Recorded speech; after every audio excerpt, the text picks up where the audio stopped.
न्यायालय की पाठशाला में आप सभी का स्वागत है।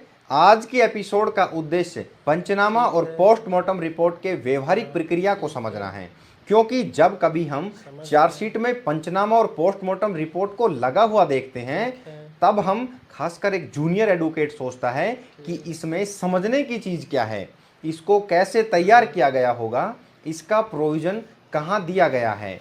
क्योंकि भाई मेरे पंचनामा और पोस्टमार्टम रिपोर्ट में कमियां तो हम तब निकाल पाएंगे ना, जब हमें ये पता होगा कि इसमें क्या क्या होना जरूरी होता है। तो चलिए समझना शुरू करते हैं। पंचनामे की प्रक्रिया शुरू होते ही रोल में आता है सेक्शन 194 ऑफ बीएनएसएस। सरल शब्दों में समझे तो यूं समझे, इंक्वेस्ट या कहें पंचनामे की कंप्लीट प्रोसीडिंग सेक्शन 194 के तहत होती है। ध्यान रहे, पुलिस को जैसे ही ऐसी मृत्यु की सूचना मिलती है, पुलिस तुरंत मौके पर जाती है। ध्यान रहे, वो डेथ आत्महत्या भी हो सकती है, मर्डर या कोई दुर्घटना भी हो सकती है, हो सकता है कोई अन्य सस्पिशियस सिचुएशन भी हो सकती है। अब मौके पर पहुंचने के बाद पुलिस पंचनामे की प्रक्रिया शुरू करती है।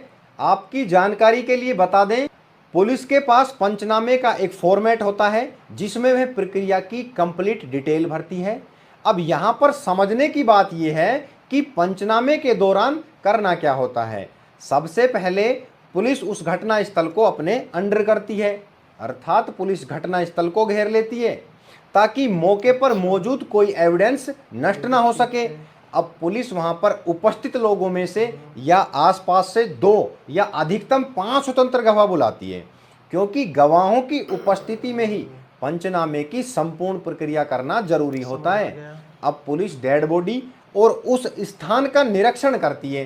कहने का मतलब इतना सा है कि पुलिस डेड बॉडी की सिचुएशन, अर्थात डेड बॉडी कैसे पड़ी हुई है, कैसे कपड़े हैं, कहां पर ब्लड लगा हुआ है और शरीर पर जो भी बाहरी चोट आई हुई है, हथियार, आसपास का वातावरण, मतलब जो कुछ भी दिख रहा है, उन सब का विवरण पंचनामे की रिपोर्ट में लिखना होता है। आपकी जानकारी के लिए बता दें, पंचनामे को मृत्यु समीक्षा रिपोर्ट भी कहा जाता है। इसमें 5 पंचों की राय होती है। ध्यान रहे, नाम पंचनामा है, लेकिन हमेशा 5 पंच होना जरूरी नहीं, 2 या उससे अधिक गवाह भी काफ़ी होते हैं। क्योंकि पुलिस खुद रिपोर्ट ना बनाए, इसलिए पंचों को शामिल किया गया है ताकि कोई झूठ या हेराफेरी ना हो सके, ताकि मामले में पारदर्शिता बनी रहे। ध्यान रहे, मृत्यु समीक्षा रिपोर्ट में अर्थात पंचनामे में या कहें इंक्वेस्ट, बात एक ही है। इसमें क्या क्या विवरण शामिल होता है, ध्यान से समझें। पुलिस स्टेशन का नाम जिसके अंडर मामला आता है, केस का नाम, जांच की डेट एंड टाइम, मृतक का नाम, उसका कोई उपनाम हो तो वो भी, उसके पिता का नाम, उसका निवास स्थान, लगभग उसकी उम्र और उसका जेंडर, डेड बॉडी कहाँ पाई गई, उसके स्थान का नाम, समय और दिनांक का विवरण होता है। डेड बॉडी पर दिखाई देने वाली हर चोट और घाव का विवरण, यदि डेड बॉडी पर कोई विशेष प्रकार का चिन्ह अंकित हो तो उसका विवरण, डेड बॉडी की पहचान चिन्ह, आंखों का रंग, बाल आदि का उल्लेख होता है। डेड बॉडी के पास यदि कोई वस्त्र, आभूषण, हथियार या कोई अन्य सामग्री मिलती है तो उसकी भी सूची विवरण तैयार होता है, तथा अंत में इन्वेस्टिगेशन ऑफिसर के सिग्नेचर होते हैं। आपकी जानकारी के लिए बता दें, पुलिस मृत्यु का कारण तय नहीं कर सकती, ये काम पोस्टमार्टम का होता है। अब कुछ जरूरी बातें समझें। जब मामला डाउरी डेथ का हो और यदि किसी महिला की डेथ शादी के 7 साल के अंदर अचानक या असामान्य तरीके से होती हो, अर्थात अननेचुरल डेथ हो जाए, फॉर एग्जाम्पल फांसी या आग से जलकर मरना, जहर पीने से मृत्यु, मतलब अनएक्सप्लेन्ड डेथ अगर होती है, तब कानून मानकर चलता है कि इसमें ससुराल वालों की भूमिका हो सकती है, इसलिए मामले को गंभीर माना जाता है। तब ऐसे मामले में मैजिस्ट्रेट द्वारा इन्वेस्टिगेशन करना मैंडेटरी होता है। चलिए इसको एक उदाहरण से समझते हैं। पुलिस ने किसी को अरेस्ट किया और पुलिस स्टेशन में रखा और वहीं पर उसकी मौत हो गई, तो पुलिस कस्टडी में मौत कस्टोडियल डेथ कहलाती है। अब इसमें समझने की बात यह है कि यहाँ पर पुलिस पर डाउट होता है। क्या डाउट होता है कि पुलिस ने मारपीट की होगी या टॉर्चर ज्यादा कर दिया, इसलिए निष्पक्ष जांच के लिए मजिस्ट्रेट द्वारा इन्वेस्टिगेशन करना मैंडेटरी होता है। ध्यान रहे जब सारा कुछ कंप्लीट हो जाता है, फोटो स्केच, मौके की फोटो, साइट प्लान, नक्शा, मतलब सारा कुछ तैयार हो जाने के बाद मृत्यु समीक्षा रिपोर्ट तैयार हो जाती है। अब आप मेरी बात पर गौर करना, यहाँ तक ओनली पंचनामा या कहीं मृत्यु समीक्षा रिपोर्ट ही तैयार हुई है, अर्थात पोस्टमार्टम अभी बाकी है। यूं समझे मौके पर जो दिख रहा है उसका लिखित रिकॉर्ड जो पुलिस ने बनाया है वो हुआ पंचनामा। मतलब अभी शरीर के अंदर की सच्चाई पता करना बाकी है। क्यों बाकी है? क्योंकि बॉडी की इंटरनल जांच पोस्टमार्टम के जरिए होगी जो डॉक्टर द्वारा की जाती है। तो अब हम समझेंगे पोस्टमार्टम की प्रक्रिया क्या होती है। तो चलिए समझना शुरू करते हैं। जब पंचनामे की रिपोर्ट तैयार हो जाती है उसके बाद डेड बॉडी को पोस्टमार्टम के लिए भेजा जाता है।